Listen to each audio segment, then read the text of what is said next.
आज जो है सुबह-सुबह आसमान में छाए हुए थे बादल। जैसे ही मैं आई छत के ऊपर तो मैंने आसमान की तरफ देखा तो यहाँ पे थोड़े-थोड़े बादल आए हुए थे और इतने अच्छे लग रहे थे और पहाड़ों में थोड़ी-थोड़ी धूप भी आ ही गई थी। धूप ठंडी-ठंडी लग रही थी क्योंकि बादल थे। मैं आई थी छत के ऊपर सुबह-सुबह अपनी टंकी भरने के लिए और उसमें मैंने लगा दी अपने पानी की पाइप और टंकी भरने के लिए लगा दिया पानी और उसके बाद मुझे करना था बाकी काम और आस-पास के जो व्यू देखकर मैं जो है मन खुश हो रहा था क्योंकि सुबह-सुबह का व्यू वो बहुत अच्छा होता है और जैसे ही मैं आती हूँ नीचे तब तक जो है मेरी बिल्लियाँ भी आ जाती है। बिल्लियाँ नहीं सिर्फ़ एक ही बिल्ली आई थी छोटे वाली, तो उसके लिए मैं खाना कर देती हूँ तैयार। रोटी तोड़ी मैंने, छोटे-छोटे टुकड़े किए और उसमें मिला दी दही उसके लिए क्योंकि बिल्लियों को दही बहुत ज़्यादा पसंद होती है।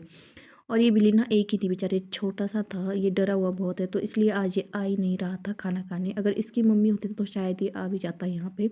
जब तक मैं दूर हटती हूँ तभी ये आ जाता है और उबरे का सारा काम करने के बाद, गोबर निकालने के बाद मैं आ जाती हूँ वापस। मुझे ठंड भी बहुत लगी थी, मैं दूध निकाला और इसको लगा दिया उबालने के लिए और साथ-साथ लग जलाने लगी मैं क्योंकि मुझे ठंड, मेरे हाथ बहुत ठंडे हो रहे थे, पानी वाला काम होता है तो पानी वाले काम में हाथ बहुत ज़्यादा ठंडे हो जाते, तो मैं बड़ी मुश्किल से मैंने आग जलाई फटाफट से और आग भी जल गई मेरी।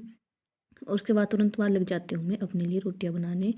मैं आटा गूँध ही रही थी तो मुझे रियलाइज़ हुआ कि भई आटा मैंने आज जल थोड़ा ज़्यादा ही गूँध लिया है क्योंकि 2 आदमियों के लिए इतना सारा आटा नहीं लगता है।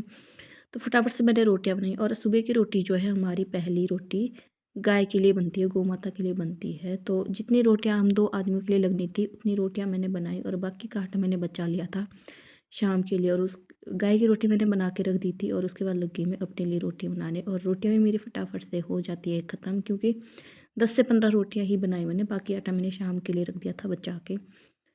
रोटियाँ हो जाती है ख़त्म और उसके बाद मैं लग जाती हूँ चूल्हे की लीपा-पोती करने। मतलब कि इसकी भी लीपा-पोती करनी ही होती है ना, इसको भी साफ़ रखना होता है तो लग जाती हूँ मैं फटाफट से इसको लीपने क्योंकि इसके बाद मुझे तैयार भी होना था, स्कूल भी जाना था तो लेट ही हो गई थी।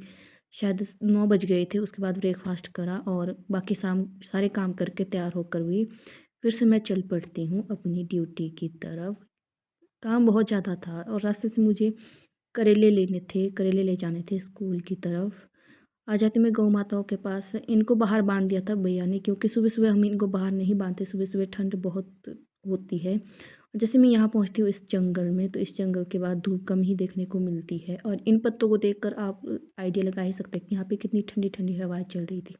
और वापस आते हैं जैसे ही हम, तो ये बच्चे जो है आगे-आगे बहुत तेज़ भाग रहे थे आज पता नहीं क्यों और ओवरे के पास जब पहुँच जाती हूँ, इनको बाँध देती हूँ अंदर।